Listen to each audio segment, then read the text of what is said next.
السلام علیکم ورحمۃ اللہ وبرکاتہ۔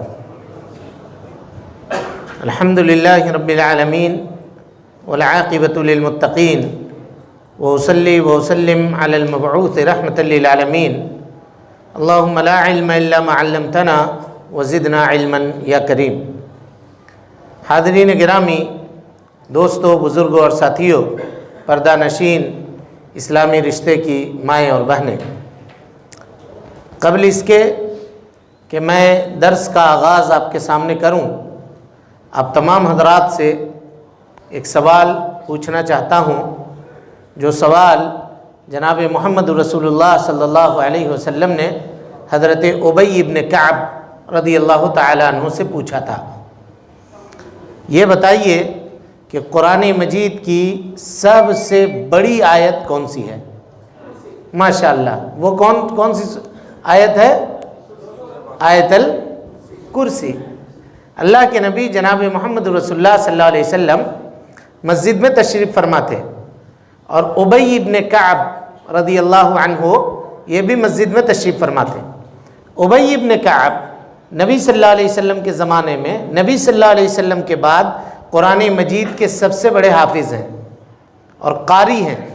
رئیس القراء ابی ابن کعب کو کہا جاتا ہے رضی اللہ عنہ۔ ان سے اللہ کے نبی صلی اللہ علیہ وسلم نے پوچھا، ایو آیت فی کتاب اللہ معک اعظم؟ اے ابی ابن کعب، قرآن مجید کی ساری آیتوں میں سب سے بڑی آیت تمہارے نزدیک کون سی ہے؟ ابی ابن کعب نے کہا، اللہ و رسولہ اعلم، اللہ اور اس کے رسول بہتر جانتے ہیں۔ پھر اللہ کے نبی صلی اللہ علیہ وسلم نے وہی سوال دہرایا حضرت ابی ابن کعب سے، تو ابی ابن کعب نے کہا کہ اللہ کے نبی صلی اللہ علیہ وسلم آیت الکرسی۔ کون سی آیت ہے؟ آیت الکرسی۔ اللہ کے نبی صلی اللہ علیہ وسلم نے کہا، لِيَهْنِكَ الْعِلْمُ أَبَا الْمُنذِرِ، اے ابو منذر، آپ کو یہ علم مبارک ہو۔ یعنی یہ علم جو ہے یہ چھوٹی موٹی بات نہیں تھی۔ قرآن مجید میں آج جیسے ہم نے بتایا تقریباً 6000 سے زائد آیتیں ہیں، 6666 آیتیں ہیں تقریباً۔ ان 6666 آیتوں میں سے سوال کیا گیا کون سی آیت سب سے بڑی آیت ہے، تو ابی ابن کعب نے کیا جواب دیا؟ کہا آیت الکرسی۔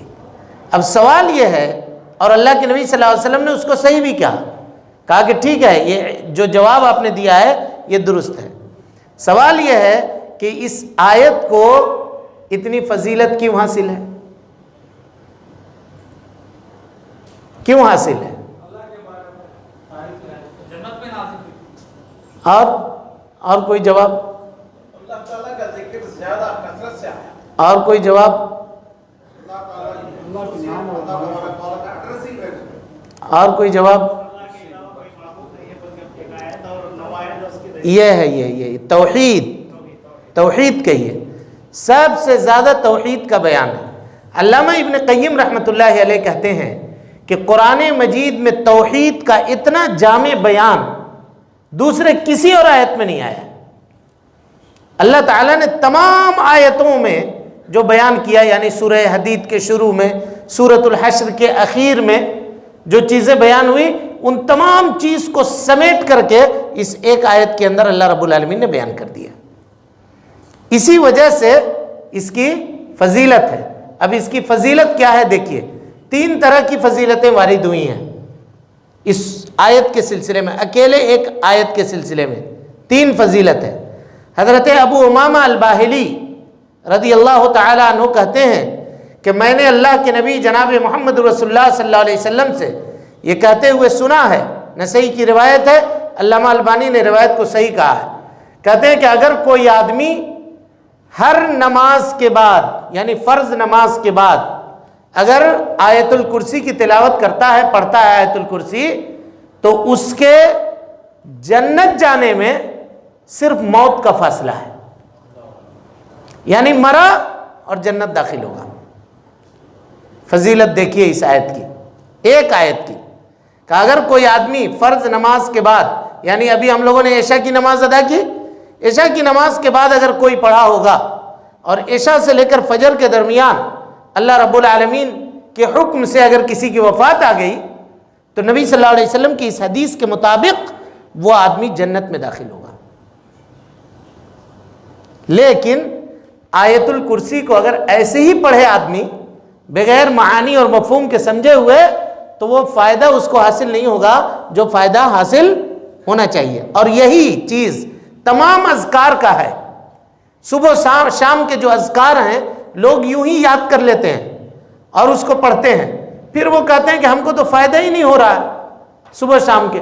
بھائی اب معانی اس کے سمجھیے گا تب نا. جب کسی چیز کے معنی اور مطلب کو سمجھ کر کے اللہ سے مانگیے گا تب نہ دل پورے طور پہ مائل ہوگا اللہ رب العالمین کے جانب.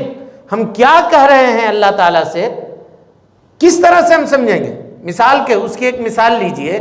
آپ کو کوئی گزارش کرنی ہو کسی افسر کے پاس, آپ انگریزی میں لکھ کر لے کر جائیں. آپ انگریزی جانتے نہیں ہیں, تیلگو جانتے ہیں, ایک مثال دے رہا ہوں, اور اس سے آپ بیان کریں تو پورے طور پر اپنی بات کو آپ رکھ سکتے ہیں. دل سے جو بات نکلے گی وہ آپ کی جو اپنی زبان ہوگی اس زبان میں نکلے گی.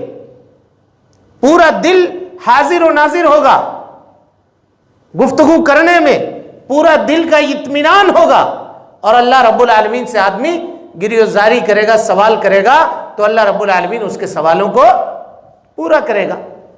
ہم لوگوں کا مسئلہ یہ ہے کہ ہم لوگ یوں ہی رٹ لیتے ہیں, یاد کر لیتے ہیں اور اس کو پڑھ لیتے ہیں. اس کے معانی, اس کے اندر کیا ہے مفہوم, اس کے اوپر غور کرنے کی کوشش نہیں کرتے. نتیجہ یہ ہوتا ہے کہ جو فائدہ ہم کو ملنا چاہیے وہ فائدہ نہیں ملتا ہے. تو یہ پہلی فضیلت ہوئی کہ اگر کوئی آدمی 5 وقت کی نمازوں کے بعد, فرض نماز کے بعد اس کی تلاوت کرے تو اگر وہ انتقال ہو گیا تو جنت میں داخل ہوگا.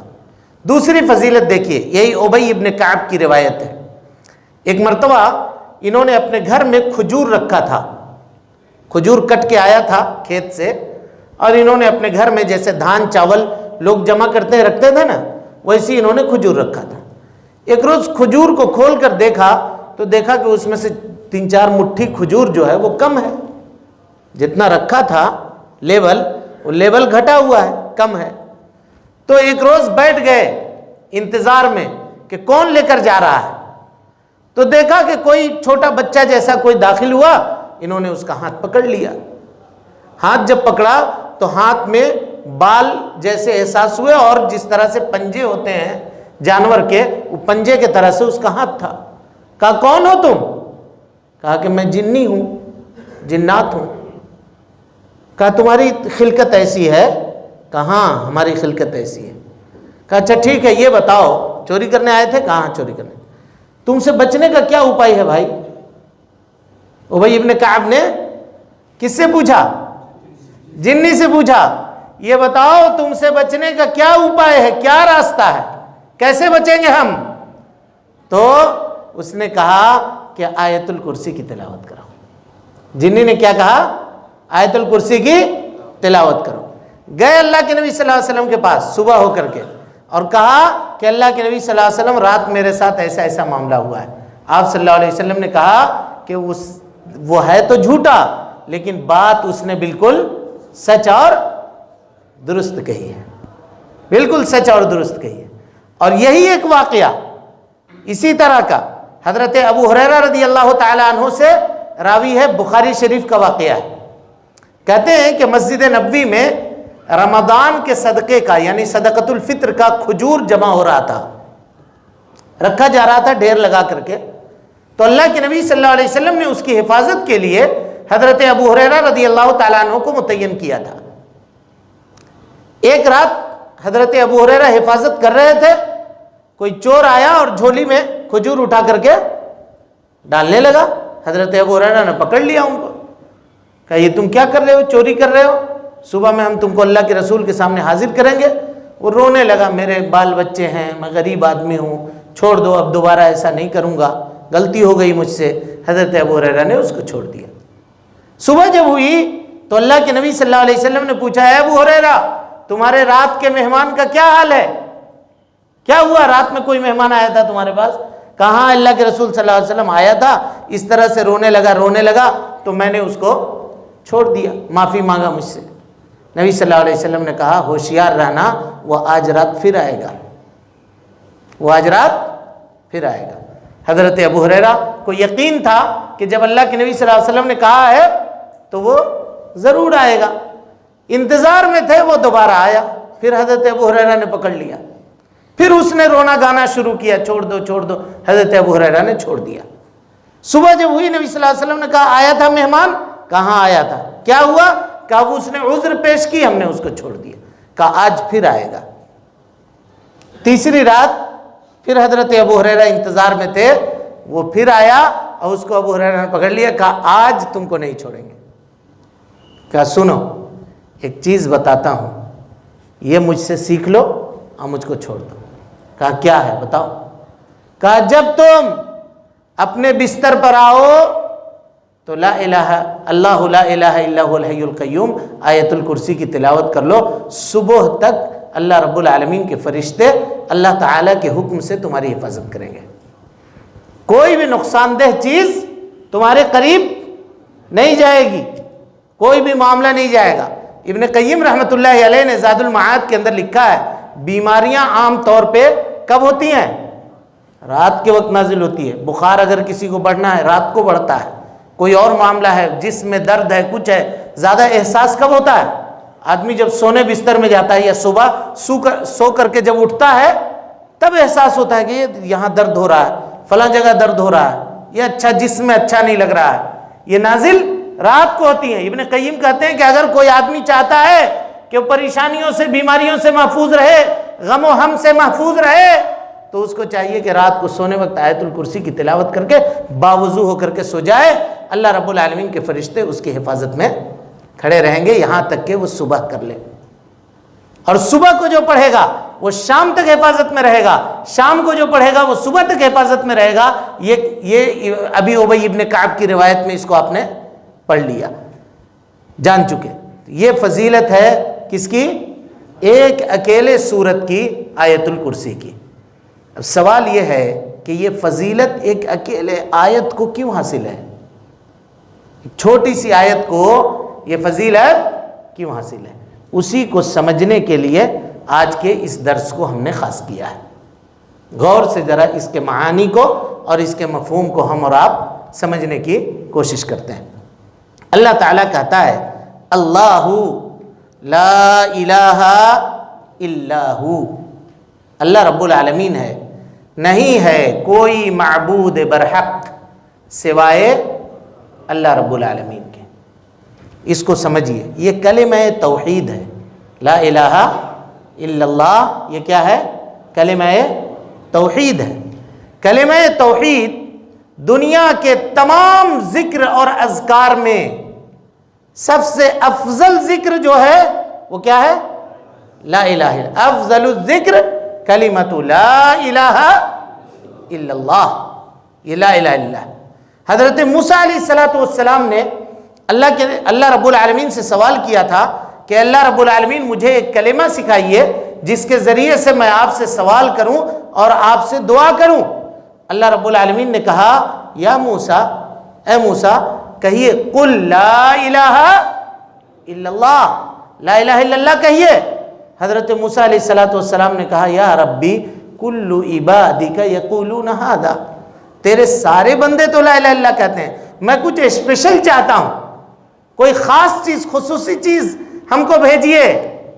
اللہ رب العالمین نے کہا اے موسیٰ تمہیں کیا معلوم ہے، لو کانت السماوات السبع، فضیلت دیکھیے، اگر ساتوں آسمان، والارضین السبع، ساتوں زمین، غیری میرے علاوہ، اللہ تعالیٰ کہتا ہے ساتوں آسمان اس میں بسنے والے مخلوق، ساتوں زمین اس میں بسنے والے مخلوق، یہ سب کے سب اللہ رب العالمین عرش کے اوپر مستوی ہے۔ اللہ تعالیٰ کہتا ہے مجھ کو چھوڑ کے ایک پلے کے اوپر رکھو ترازو کے، اور لا الہ الا اللہ کو ایک پلے کے اوپر رکھو، مالت بہن لا الہ الا اللہ، لا الہ الا اللہ کا پلہ جھک جائے گا۔ یہ کلمۃ التوحید ہے۔ کلمۃ التوحید اس کا ہم لوگ ورد کرتے ہیں، اقرار کرتے ہیں، لیکن اس کے معانی کو کما حقہ سمجھنے کی ہم لوگوں نے کوشش نہیں کی۔ دیکھیے لا الہ اس میں انکار ہے اور الا اللہ اس میں اقرار ہے. یہ دو چیزیں کلمے کے رکن ہیں. اللہ رب العالمین نے پہلے کہا لا الہ نہیں ہے کوئی معبود برحق. یہ کہہ کر کے آدمی اپنے دل کو ہر طرح کے شرک سے، ہر طرح کے ناپاکی سے، گندگیوں سے، غلاظت سے اپنے دل کو پاک کر لے. اس کو کہتے ہیں تخلیہ. دل کو صاف کر لیا. اب اس کے بعد دل میں کس بات کا اقرار کیا؟ الا اللہ، سوائے اللہ کے. یہ کلمے کے دو رکن ہیں. اگر ان دونوں رکن میں سے کسی ایک رکن کا کوئی آدمی انکار کرے گا تو وہ آدمی مسلمان اور موحد نہیں ہوگا. اس کو آج کے واقع سماج پہ فٹ کر کے دیکھیے. کوئی آدمی یہ کہے کہ ہم اللہ رب العالمین کی عبادت کریں گے، غیر اللہ کی عبادت نہیں کریں گے، لیکن ہم غیر اللہ کی عبادت کا انکار بھی نہیں کریں گے. جیسا کہ سب لوگ کہتے ہیں پوجا پدھتی کا طریقہ الگ الگ ہے کہتے ہیں لوگ، لیکن سب کی عبادتیں پہنچتی وہی ہیں جہاں آدمی چاہتا ہے. اور بلکہ ہندوستان کے اندر، مصر کے اندر نکلا، لوگوں نے دین بنایا اسلامی تحریک کے نام پر اور کہا کہ آپ کسی بھی منہج کے ماننے والے ہوں، کسی بھی مذہب کے ماننے والے ہوں، آپ ایک پلیٹ فارم کے اوپر آ سکتے ہیں. توحید کا ہونا ضروری نہیں ہے. اور اسی وجہ سے لوگ توحید بیان کرنے سے کتراتے ہیں، ڈرتے ہیں کہ اگر ہم توحید بیان کریں گے تو اختلاف ہوگا، توحید بیان کریں گے تو لوگوں کے درمیان دشمنی ہوگی. جناب محمد رسول اللہ صلی اللہ علیہ وسلم پورے 23 سال کی زندگی میں توحید ہی بیان کرتے رہے. آپ 23 سال کی زندگی اٹھا کر کے دیکھ لیجئے، یہاں تک کہ جب آپ کی وفات کا وقت تھا، قریب تھا وفات کا وقت، 2 دن پہلے وفات سے ام المومنین بیٹھی ہوئی ہیں، ام سلمہ ہیں اور دیگر ازواج مطہرات سامنے بیٹھی ہوئی ہیں. ان سب کے سامنے نبی صلی اللہ علیہ وسلم نے کہا لعن اللہ الیہود والنصارى، اللہ رب العالمین کی لعنت ہو یہود و نصارہ کے اوپر، اتخذوا قبور انبیائہم مساجدا، کہ ان لوگوں نے اپنے انبیاء کے قبروں کو سجدہ گاہ بنا لیا. کس طرح سے توحید اللہ کے نبی صلی اللہ علیہ وسلم نے بیان کیا تھا. اور یہ وہ معاشرہ تھا جہاں آدمی کی گردن اچھلتی تھی، ذرا سی اگر آدمی حفاظت اپنا ترک کر دے، چھوڑ دے، تو اس کو پھر زندہ رہنے کا موقع نہیں دیا جاتا تھا، مارا جاتا تھا، ستایا جاتا تھا. اس موقع پر بھی صحابہ کرام رضوان اللہ علیہم اجمعین نے لوگوں کے سامنے توحید بیان کیا اور کھل کر کے بیان کیا. آج ہم توحید کے ماننے والے اپنے آپ کو کہتے ہیں، لیکن توحید بیان کرنے کی جرت کسی کے اندر نہیں ہے. کفر دندن آتا ہے، شرک اسٹیج لگا کے گایا جاتا ہے، لیکن توحید آج اس کے ماننے والوں میں اس قدر اجنبی ہو کر کے رہ گیا کہ خود اس کے ماننے والے اس کا نام لینے سے ڈرتے ہیں اور تھر تھر کانپتے ہیں. یہ حالت ہو گئی. اللہ لا الہ الا ہو، نہیں ہے کوئی معبود برحق سوائے اللہ کے. یہ کلمے کا معنی اور اس کا مفہوم ہے. اگر کوئی آدمی اس کو سمجھ لے تو قسم اللہ کی وہ کبھی مزاروں کے اوپر جا کر سجدہ نہ کرے. کوئی آدمی اگر اس کو سمجھ لے تو کبھی کسی مزار کا عبادت کے نیت سے قصد نہ کرے. کوئی آدمی اس کو سمجھ لے تو کبھی بھی اللہ کے علاوہ کسی دوسرے سے مدد نہ مانگے. یا علی المدد اور یا غوث المدد اور یا فلاں مدد یا فلاں مدد کے نعرے بند ہو جائیں. لیکن آج ہم نے اس کو سمجھا ہی نہیں ہے، بلکہ اتنا بھی نہیں سمجھا ہے جتنا مشرکین نے سمجھا تھا. غور کیجئے گا آپ، نبی صلی اللہ علیہ وسلم نے اپنے پیارے چچا ابو طالب کے سامنے جب لا الہ الا اللہ پڑھنے کی گزارش کی، کہا یا عم قل لا الہ الا اللہ، لا الہ الا اللہ کہیے، تو ابو جہل وہیں پہ بیٹھا ہوا تھا.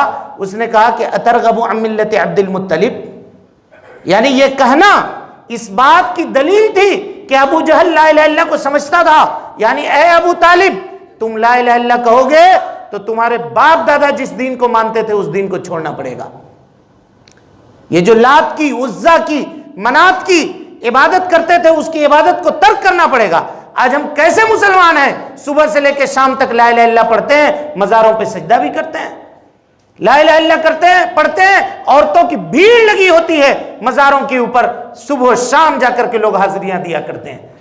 اس کا مطلب یہ ہے کہ ہم نے توحید کے معانی کو نہیں سمجھا، ہم نے لا الہ الا اللہ کے مفہوم کو نہیں سمجھا، ہم نے لا الہ الا اللہ کی عظمت کو اپنے دل کے اندر بٹھانے کی کوشش نہیں کی. یہی وجہ ہے کہ آج ہم توحید کے دعوے دار تو ضرور ہیں، لیکن ہمارا سارا کا سارا عمل شرک کے اوپر مبنی ہے. اللہ لا الہ الا ہو، اللہ تعالیٰ کہتا ہے الحی، اللہ اکبر، یہ اللہ رب العالمین کے نام. حی، حی مانے حیات والا. کیسی زندگی؟ ہماری اور آپ کی زندگی کی طرح کہ ہمارا ڈیٹ آف برتھ ہے، ہم ایک دن پیدا ہوئے ہیں اور ایک دن ڈیتھ کا بھی ڈیٹ ہے مقرر اللہ رب العالمین کے علم میں، جس دن آئے گا اس دن مر جائیں گے. یہ زندگی اللہ کی زندگی جس کی کوئی ابتدا نہیں ہے، جس کی کوئی انتہا نہیں ہے. اللہ اکبر. وہ ہمیشہ سے ہے، ہمیشہ رہے گا. زندگیاں اسی نے تقسیم کی ہیں، اس کو کوئی زندگی دینے والا نہیں ہے. اس نے سارے مخلوقات کو بنایا ہے، اس کو کسی نے نہیں بنایا. الحی ہمیشہ سے زندہ ہے اور ہمیشہ زندہ رہے گا. پتہ یہ چلا کہ اللہ کے علاوہ جس کی آپ عبادت کرتے ہیں اگر وہ اس صفت کا مالک ہے تو رب بننے کے لائق ہے، اس کو ہمیشہ زندہ ہونا چاہیے. جو مر گیا وہ معبود بولیے نہیں ہو سکتا، نہیں ہو سکتا. جو قبر کے نیچے چلا گیا وہ کبھی بھی معبود نہیں ہو سکتا. اس لیے اللہ رب العالمین کے علاوہ کوئی دوسرا معبود برحق نہیں ہے. الحی. اس کے بعد آئیے القیوم. اللہ اکبر. اس کو کسی کی مدد کی ضرورت نہیں ہے، کسی سے حاجت نہیں ہے، بے نیاز ہے وہ. پوری دنیا یا ایھا الناس انتم الفقراء الی اللہ، تم سب کے سب اللہ کے فقیر اور محتاج ہو. واللہ هو الغنی الحمید. کیسی بے نیازی ہے. بے نیازی اگر آپ دیکھنا چاہتے ہیں سنیے حدیث قدسی. کہا یا ایھا الناس، اے لوگو، لو ان انسکم وجنکم واولکم وآخرکم، تمہارے شروع کے لوگ، تمہارے آخر کے لوگ، پورے دنیا کے انسان، پورے دنیا کے جنات، لکانا اجمع علی اتقى قلب رجل منکم، اگر دنیا میں سب سے متقی آدمی کے سینے کے اوپر جمع ہو جائے اور دن رات اللہ کی تعریف بیان کریں، اللہ تعالیٰ کہتا ہے ما زادہ من ملکی شیئا، میری بادشاہت میں تم ذرا سا بھی اضافہ نہیں کرو گے. اور کہا لو ان انسکم وجنکم، اگر دنیا کے سارے انسان، سارے جنات، اگر دنیا کے سب سے فاسق و فاجر آدمی کے کلیجے کے اوپر جمع ہو جائیں اور اللہ رب العالمین کی عبادت کو ترک کر دیں، تو اللہ تعالیٰ کہتا ہے ما نقص من ملکی شیئا، میری بادشاہت میں تم ذرہ برابر کمی نہیں کر سکتے ہو. تم جو عبادت کر رہے ہو وہ تمہارے لیے ہے، مجھے تمہاری عبادتوں کی ضرورت نہیں ہے، مجھے تمہاری تعریف کی ضرورت نہیں ہے. خود اللہ نے جیسی تعریف اپنی کی ہے، ہم اپنی پوری زندگی لگا دیں ویسی تعریف اللہ کی نہیں کر سکتے. اللہ رب العالمین کو اللہ کے نبی جناب محمد رسول اللہ صلی اللہ علیہ وسلم سے زیادہ کس نے سمجھا تھا؟ اس کے باوجود نبی صلی اللہ علیہ وسلم کہتے تھے اے اللہ تیرے لیے آسمان بھر تعریف، اے اللہ تیرے لیے زمین بھر تعریف، اے اللہ اس کے علاوہ تو جتنا چاہے اتنی تیری تعریف، لا احصی ثناء علیک، ہم تیری تعریف بیان نہیں کر سکتے. انت کما اثنیت علی نفسک، اے اللہ جس طرح سے تو نے خود اپنی تعریف بیان کی ہے. یہ اللہ کے نبی جناب محمد رسول اللہ صلی اللہ علیہ وسلم کہہ رہے ہیں. ہم نے اللہ رب العالمین کی عظمت کو، اس کے قدر کو، اس کے مرتبے کو سمجھا ہی نہیں. وما قدر اللہ حق قدرہ، اللہ رب العالمین کہتا ہے لوگوں نے اللہ کے قدر کو پہچانا ہی نہیں، اللہ رب العالمین کی عظمت اور اس کی بزرگی کو سمجھا ہی نہیں ہے. هو الحی القیوم. اب اس کے بعد آئیے اللہ تعالیٰ کہتا ہے لا تأخذہ سنۃ، اللہ رب العالمین کو اونگھی نہیں آتی ہے۔ اونگھی، نیند کی ابتدا جو ہوتی ہے وہ اونگھی سے ہوتی ہے، یعنی آدمی اگر اونگنے لگے تو اس کو احساس ہوتا ہے کہ اب ہم کو سو جانا چاہیے۔ اللہ تعالیٰ کہتا ہے کہ اللہ کو اونگھی نہیں آتی ہے۔ اگر کوئی آدمی، اس کا مطلب یہ ہے کہ جو اونگھے وہ کمزور ہے، اس کی حیات مکمل نہیں ہے، کیونکہ ہم جب تک جگے ہوئے ہیں ہم کو ہوش ہے، لیکن اگر سو گئے تو کوئی آدمی آ کر جیب سے سامان نکال کر چلا جائے، کس کو پتا ہے؟ ہم خود اپنی حفاظت سوتے ہوئے نہیں کر سکتے تو دوسرے کی حفاظت کیا کریں گے؟ اس کا مطلب یہ ہوا کہ جس کو نیند آئے، جو سو جائے، وہ کبھی بھی معبود نہیں ہو سکتا۔ لا تأخذہ سنۃ ولا نوم، اللہ رب العالمین کو نہ تو اونگھی آتی ہے اور نہ اس کو نیند آتی ہے۔ اس کے بعد اللہ تعالیٰ کہتا ہے لہو ما فی السماوات وما فی الارض، لہو میں لام جو ہے یہ ملکیت کا ہے۔ اللہ تعالیٰ ایک جگہ کہتا ہے لہو ما فی السماوات وما فی الارض کا معنی آسمان و زمین میں جو کچھ ہے وہ کس کا ہے؟ اللہ رب العالمین کا ہے۔ ایک جگہ اللہ تعالیٰ کہتا ہے والذین تدعون من دونہ، اللہ کے علاوہ جن جن کو یہ لوگ پکارتے ہیں، ما یملکون من قطمیر، یہ قطمیر کے بھی مالک نہیں ہیں۔ قطمیر کہتے ہیں کھجور کے گٹھلی کے اوپر جو چھلکا ہے، اس چھلکے کے بھی مالک نہیں ہے۔ ما یملکون من قطمیر۔ تب اگر کوئی آدمی یہ کہہ سکتا ہے کہ یہ کیا بات ہوئی، ہم مالک نہیں ہیں، ہمارے پاس جو پیسہ ہے ہم تو اس پیسے کے مالک ہیں، ہے کہ نہیں ہے؟ بولیے یہ اعتراض ہو سکتا ہے نہیں ہو سکتا ہے؟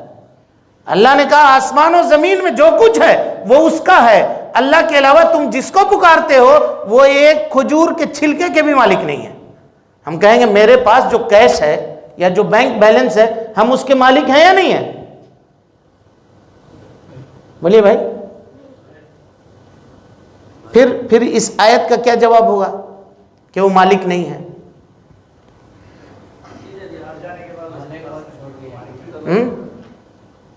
بھائی ہماری ملکیت ہے لیکن مستقل ملکیت نہیں ہے، مستقل ملکیت نہیں ہے۔ آپ نے دیکھا ہوگا ہم سوچتے کچھ اور ہیں، پیسہ جمع کیا ہے، کوئی ایک کام کرنا ہے، اس سے پہلے کوئی ایک اور بات آ گئی، وہ سارا پیسہ ادھر نکل گیا۔ اگر ہم مالک ہیں تو اس پیسے کو کیسے نہ استعمال کر سکیں؟ جیب میں پیسہ لے کر نکلے، کوئی سامان خریدنا ہے، راستے میں جیب کٹ گیا، نہیں خرید سکے۔ پیسہ جمع کیا تھا فلاں کام کریں گے، اس سے پہلے کوئی ایسی مصیبت آئی، آگ لگ گئی، پورا کا پورا پیسہ چلا گیا۔ پیسہ ہمارا ہے لیکن ہم خرچ کرنے کے اوپر اللہ کے پابند ہیں، اپنے مرضی سے 1 روپیہ نہیں خرچ کر سکتے، تو یہ کیسی ملکیت ہے؟ اور جس دن آنکھ بند ہوئی اس دن چاہے جتنا بڑا بھی ڈبہ آپ کا کیوں نہ ہو، غائب۔ کفن کتنے کا پہنے گا آدمی؟ 2000 3000 روپے میٹر کا، اور کیا پہنے گا؟ اور اس کے بعد کروڑ پتی بھی ہے تو اس کو اسی قبر کے نیچے سونا پڑے گا جہاں سب سوتا ہے۔ یہ کیسی بادشاہت ہے؟ دنیا میں جو لوگ اتراتے ہیں اپنی بادشاہتوں کے اوپر، اپنی کرسی کے اوپر، اپنی وزارت اور اپنے قلمدان کے اوپر، جن کو فخر ہے ان کو کہیے کہ جا کر ایک مرتبہ قبرستان گھوم کر آؤ۔ تم مالک نہیں ہو، مالک اللہ رب العالمین ہے۔ ہاں یہ ضرور ہے کہ اللہ رب العالمین نے دنیا میں بعض مخلوق کو، بعض مخلوق کے روزی کا سبب بنایا ہے، وہ بس سبب ہے، دینے والا کون ہے؟ اللہ رب العالمین۔ اللہ تعالیٰ کہتا ہے لہو ما فی السماوات وما فی الارض، اور اس کی کیسی بادشاہت ہے۔ ابن قیم رحمۃ اللہ علیہ کہتے ہیں، دیکھیے ایک شخص کے پاس جب یہ آیت پڑھی گئی تو اس نے کہا کہ ہم بھی تو زمین کے مالک ہیں، ہم بھی بنا سکتے ہیں۔ کہا کیا بنا سکتے ہو، کیا پیدا کر سکتے ہو؟ کہا لاؤ ایک مرغی لاؤ ذبح کر کے۔ لایا گیا مرغی، اس کے بعد اس نے مرغی کو گیلے کپڑے میں لپیٹ کر کے کہا کہ اس کو 3-4 دنوں کے لیے زمین میں ڈال دو۔ ڈال دیا گیا۔ 3-4 دنوں کے بعد کہا کہ اس کو نکال کر لے کر کے آؤ۔ جب نکال کر کے لایا گیا، چھوڑیے ان کو، ادھر دیکھیے، نکال کر کے جب لایا گیا تو اس میں کیڑے ہو چکے تھے، کیڑے ہو چکے تھے، گوشت کو زمین پہ گاڑ دیا تو 3-4 دن میں کیڑے ہو جائیں گے. کہا اس نے کہ یہ دیکھو ان کیڑوں کو تو میں نے پیدا کیا، میں پیدا کرنے والا ہوں.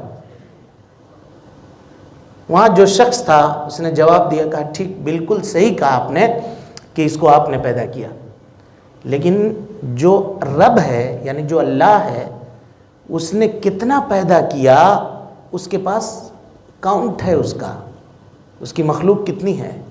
بتاؤ ان کیڑوں کی تعداد کتنی ہے، تم نے پیدا کیا ہے؟ بولو. اچھا یہ بتاؤ، اللہ تعالیٰ کہتا ہے کہ میں یہ بھی جانتا ہوں کہ کون نر ہے کون مادہ ہے. بتاؤ ان کیڑوں میں کون نر ہے اور کون مادہ ہے؟ بتا سکتے ہو؟ کافر مبہوت ہو کر کے رہ گیا اور اس کے سامنے کوئی جواب بن نہیں سکا. اللہ تعالیٰ کی بادشاہت اور اس کی قدرت کاملہ کس طرح سے ہے، آپ غور کیجئے. لہو ما فی السماوات وما فی الارض، ایک جملے میں اللہ رب العالمین نے اپنی بادشاہت کا نقشہ کھینچ کر کے رکھ دیا، تعارف کروا دیا. آسمان و زمین میں جو کچھ ہے وہ اللہ رب العالمین کے پاس، اور اس کا علم. وما تسقط من ورقۃ الا یعلمها، درخت سے کوئی پتا اگر زمین پہ گرتا ہے وہ اللہ کے علم میں ہوتا ہے. ولا حبۃ فی ظلمات الارض، کوئی دانہ زمین کے تاریک سے تاریک مقام پہ گرا دو.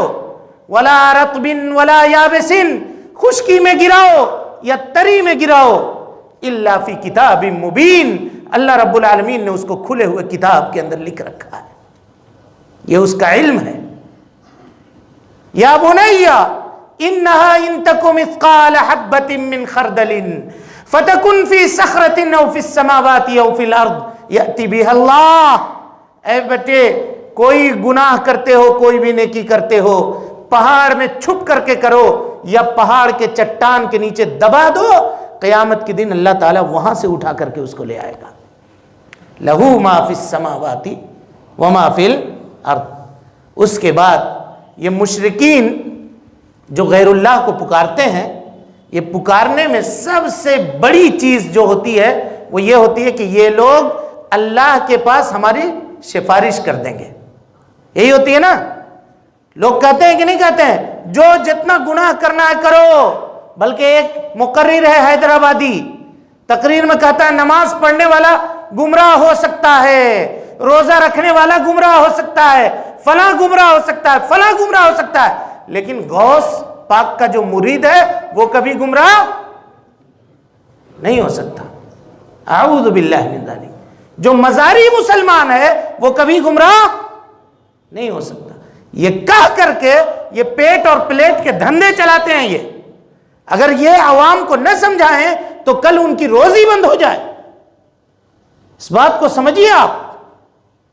جناب محمد رسول اللہ صلی اللہ علیہ وسلم کہتے ہیں کہ میں بھی قیامت کے دن اپنے رشتہ داروں کو آپ نے بلایا اور کہا کہ سنو، اپنی بیٹی کو بلایا اور کہا اے فاطمہ بنت محمد، اے فاطمہ تم میری بیٹی ہو، ضرور جو مانگنا ہو دنیا میں مانگو مجھ سے.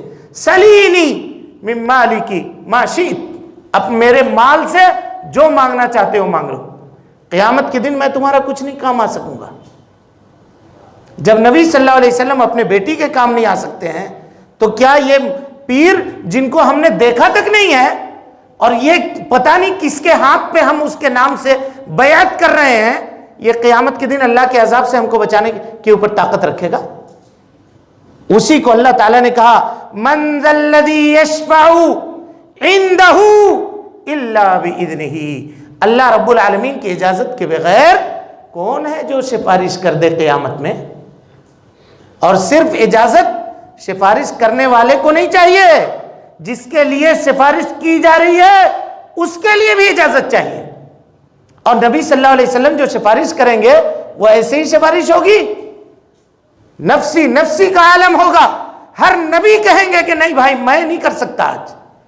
حضرت ابراہیم جیسے جلیل القدر نبی، بخاری کی روایت ہے، سنیے، کہا میدان محشر میں حضرت ابراہیم کی ملاقات ان کے ابو سے ہوگی، آزر سے ملاقات ہوگی، دونوں دیکھیں گے ایک دوسرے کو. وعلی وجوہہم غبرہ وقطرہ، بخاری کی روایت ہے، پریشانی اور دھول دھکڑ میں اٹے ہوئے ہوں گے وہ۔ حضرت ابراہیم کے والد، بیٹے سے ملاقات ہوگی، بیٹے کو پہچان لیں گے، امام الموحدین حضرت ابراہیم ہے، والد ہیں، کہیں گے کہ اے بیٹا حالت دیکھ رہے ہو میری؟ کہا ابو جان ہم نے نہیں کہا تھا دنیا میں کہ میری مخالفت نہ کیجیے؟ کہا تھا نہیں کہا تھا آپ سے؟ کہا بیٹا آج تمہاری مخالفت نہیں کروں گا، عذاب کو میں نے دیکھ لیا ہے، الیوم لا اعصیک، آج تمہاری مخالفت نہیں کروں گا۔ یہ سن کر کے حضرت ابراہیم علیہ السلام آگے جائیں گے اللہ رب العالمین کے قریب، اور جا کر کے کہیں گے یا رب، اے اللہ، کیا تو نے مجھ سے یہ وعدہ نہیں کیا تھا کہ الم تخزنی یوم یبعثون، کہ تو قیامت کے دن مجھ کو رسوا نہیں کرے گا؟ اس سے بڑی رسوائی اور کیا ہو سکتی ہے کہ میدان محشر میں میرے والد پریشان ہیں، میرے والد پریشان۔ کس کی سفارش ہے؟ بیٹے کی سفارش ہے۔ کس کے حق میں؟ باپ کے حق میں، اور بیٹا بھی ایسا بیٹا جو نبی ہے، امام الموحدین ہے، جس کی سنت رہتی دنیا تک اللہ نے قائم رکھی ہے۔ وہ حج کا موسم اٹھا کر دیکھیے، وہ قربانی کا موقع اٹھا کر کے دیکھیے، یہ سب کس کی سنتیں ہیں؟ سنت ابیکم ابراہیم، نبی صلی اللہ علیہ وسلم نے کہا تھا یہ تمہارے باپ حضرت ابراہیم علیہ السلام کی سنت ہے۔ اللہ کے نبی صلی اللہ علیہ وسلم نے فرمایا ان اللہ اتخذنی خلیلا کما اتخذ ابراہیم خلیلا، اللہ رب العالمین نے مجھ کو خلیل بنایا، اپنا دوست بنایا، بالکل اسی طرح سے جس طرح سے حضرت ابراہیم کو اس نے اپنا دوست بنایا تھا۔ سفارش کر رہے ہیں جا کر کے، اللہ تعالیٰ کیا کہے گا؟ یا ابراہیم انی حرمت الجنت علی الکافرین، ہم نے کافروں کے اوپر جنت کو حرام کر دیا ہے، مت سفارش کرو، آپ کی سفارش سنی نہیں جائے گی۔ اور اس کے بعد اللہ تعالیٰ کہے گا کہ میرا وعدہ تھا کہ میں آپ کو میدان محشر میں قیامت کے دن رسوا نہیں کروں گا، تو آپ کو میں رسوا نہیں کروں گا۔ اپنے قدموں کے نیچے دیکھیں، ایک چھوٹا سا بجو کی طرح کا جانور بن کر کے ان کے والد کو ان کے قدموں کے نیچے رکھا جائے گا، اور پھر فرشتوں کو حکم ہوگا اس کے چاروں پیر کو پکڑ کر کے جہنم میں پھینک دیا جائے گا۔ ہم لوگ سوچتے ہیں صرف لڈو کھا کے اور جلیبی کے اوپر فاتحہ پڑھ کے دامن میں لٹک کر کے جنت چلے جائیں گے، چاہے عمل کچھ بھی ہو۔ بولیے بھائی، اللہ رب العالمین کی جنت ایسی ہے، کسی کے ہاتھ کے اوپر بیعت ہو جاؤ، سوموار اور جمعرات کے دن فاتحہ پڑھوا دو، مولوی صاحب کو بلا کر کے کھانا کھلا دو، جلیبی لے جا کر کے مزار پہ پھول لے جا کر کے چڑھا دو، سمجھتے ہیں بس ہو گیا ہمارا نیا پار ہے، اب تو ہم کود کر کے جنت میں چلے جائیں گے۔ علم کی کمی ہے، باتیں لوگوں نے سمجھا ہی نہیں ہے، توحید ہے کس کا نام اور توحید کہتے کس کو ہیں اس کو جانا ہی نہیں۔ اس کے بعد اللہ تعالیٰ کہتا ہے یعلم ما بین ایدیہم وما خلفہم، یہ اللہ کا علم ہے، ہمارے سامنے جو ہے ہم اس کو دیکھ رہے ہیں، پیچھے کوئی آدمی کیا کر رہا ہے یہ ہم کو نہیں پتا ہے، یہ پیچھے نہیں پتا ہے، جسٹ پیچھے اس دیوار کے پیچھے کیا ہو رہا ہے یہ کسی کو نہیں معلوم، چاہے آپ دیکھیں چاہے نہ دیکھیں۔ اور اللہ کا علم کیسا ہے آپ اس کو پڑھ چکے ہیں۔ وَلَا يُحِيطُونَ بِشَيْءٍ مِّنْ عِلْمِهِ إِلَّا بِمَا شَاءَ، تم اللہ رب العالمین کے علم کا احاطہ نہیں کر سکتے ہو مگر اتنا ہی جتنا اللہ رب العالمین نے تم کو سکھایا ہے، تم کو دیا ہے۔ وَمَا أُوتِيتُم مِّنَ الْعِلْمِ إِلَّا قَلِيلًا، اللہ تعالیٰ کہتا ہے علم بہت تھوڑا تم کو دیا گیا ہے۔ بالکل یہ جو اتنے بڑے بڑے لوگ ہیں، انجینئرز ہیں، ڈاکٹرز ہیں، عالم ہیں، علماء ہیں، یہ سب کچھ ہے، یہ اللہ رب العالمین کے علم سے صرف اتنا ہے کہ جتنا سمندر میں ایک چڑیا چونچ ڈالے اور ڈال کر کے نکالے، اس کے چونچ میں جتنا پانی لگے گا اتنا علم ہے، بلکہ اس سے بھی کم۔ یہ معاملہ ہے، اللہ رب العالمین کے علم کے سامنے کس کا مقابلہ ہے؟ وَلَا يُحِيطُونَ بِشَيْءٍ مِّنْ عِلْمِهِ وَسِعَ كُرْسِيُّهُ السَّمَاوَاتِ وَالْأَرْضِ، اللہ رب العالمین کی مخلوقات میں سے ایک مخلوق کرسی ہے۔ کرسی کیا ہے؟ کرسی کیا ہے؟ کرسی عرش نہیں ہے، عرش کے علاوہ چیز ہے، سمجھیے، کرسی یہ اللہ رب العالمین کے پاؤں رکھنے کی جگہ ہے، رب العالمین کے قدم رکھنے کی جگہ ہے۔ اللہ رب العالمین کو قدم ہے، پاؤں ہے۔ اب کہیے گا ہمارے طرح ہے؟ کہا نہیں نہیں نہیں، کیسا ہے وہ اسی کو معلوم ہے، بس قدم ہے تو ہم کو اس کے اوپر ایمان لانا ہے۔ اس کے قدم رکھنے کی جو جگہ ہے وہ کرسی ہے۔ ابن قیم کہتے ہیں وہ کرسی کتنی بڑی ہے، غور کیجئے گا۔ کہا کہ اگر ساتوں آسمان ساتوں زمین اٹھا کر کے اللہ تعالیٰ کی کرسی کے اوپر ڈالا جائے تو ساتوں آسمان ساتوں زمین کی حیثیت ویسی ہوگی جیسے کوئی آدمی کسی چٹیل میدان میں اپنے ہاتھ سے انگوٹھی اور چھلا نکال کر کے پھینک دے۔ ملے گا اس کا انگوٹھی؟ کبھی نہیں ملے گا۔ وہ کرسی ہے اللہ کی، قدم رکھنے کی جگہ ہے۔ ہم لوگ تھوڑی سی زمین کسی کے پاس ہو جاتا ہے تو وہ اکڑ کے چلتا ہے۔ ہم امپائر ہیں، ہم چنی دگرے نیست، لینڈ لارڈ کہتے ہیں لوگ، فلاں ہے، یہ فلاں ہے۔ بادشاہت دیکھ رہے ہیں اللہ رب العالمین کی، اور اللہ کہتا ہے یہ اس کی بادشاہت ہے، اس سے بڑا عرش ہے کہ اگر اسی کرسی کو اٹھا کر کے عرش کے اوپر کوئی آدمی ڈالے تو پھر اس کرسی کی حیثیت ویسے ہی ہوگی جیسے ساتوں آسمان و زمین کی حیثیت اس کرسی کے اوپر ہوئی تھی۔ یعنی یہ کرسی گم ہو جائے گا عرش کی وسعتوں کے اندر۔ یہ اللہ رب العالمین کا عرش ہے۔ اللہ تعالیٰ کہتا ہے باوجود اس کے 6 فٹ 6.5 فٹ کے بھی نہیں ہیں لوگ، وہ اللہ رب العالمین کے سے تکبر کرتے ہیں کہ اس کی کبریائی کو چیلنج کرتے ہیں، اللہ رب العالمین کی بزرگی کو چیلنج کرتے ہیں۔ انسان گوشت اور ہڈیوں کا بنا ہوا وہ اللہ رب العالمین سے لڑتا ہے اور جنگ کے اوپر آمادہ ہے۔ اللہ تعالیٰ کہتا ہے تم کیا ہو؟ میری مخلوق دیکھو، یہ کرسی ہے، میرا مخلوق عرش ہے، میں اس کی حفاظت کرتا ہوں اور اس کی حفاظت سے تھکتا بھی نہیں ہوں۔ وَلَا يَعُودُ حِفْظُهُمَا، کوئی تھکاوٹ مجھے محسوس نہیں ہوتی۔ ہم چھوٹے سے کاروبار کرتے ہیں، صبح نکل کر جاتے ہیں، شام کو جب لوٹ کر آتے ہیں تو نڈال ہوتے ہیں، آج بہت کام کیا ہے، تھک گئے۔ اللہ تعالیٰ کب سے حفاظت کر رہا اور قیامت تک حفاظت کرے گا۔ اللہ تعالیٰ کہتا ہے اس کو کوئی تھکن نہیں ہے کیونکہ وہ ہر عیب سے، ہر نقص سے پاک ہے، اس کو کوئی عیب لاحق نہیں ہے۔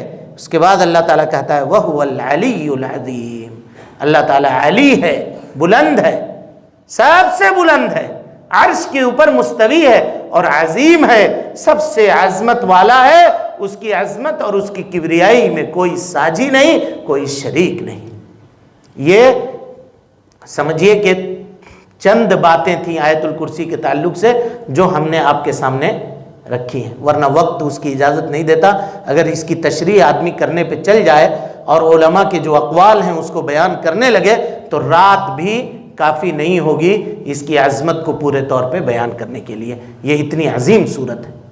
اللہ رب العالمین سے دعا ہے کہ اللہ تعالی ہمیں اور آپ کو حسن عمل کی توفیق دے، رب العالمین توحید کے اوپر گامزن ہونے کی توفیق دے، اللہ رب العالمین توحید کو صحیح معنی میں سمجھنے اور اس کے مطابق زندگی گزارنے کی توفیق عطا فرمائے۔ اللہ تعالی جب تک زندہ رکھے دین اسلام پہ زندہ رکھے اور جب اٹھائے ایمان پہ اٹھائے۔ آمین۔ وآخر دعوانا ان الحمدللہ رب العالمین۔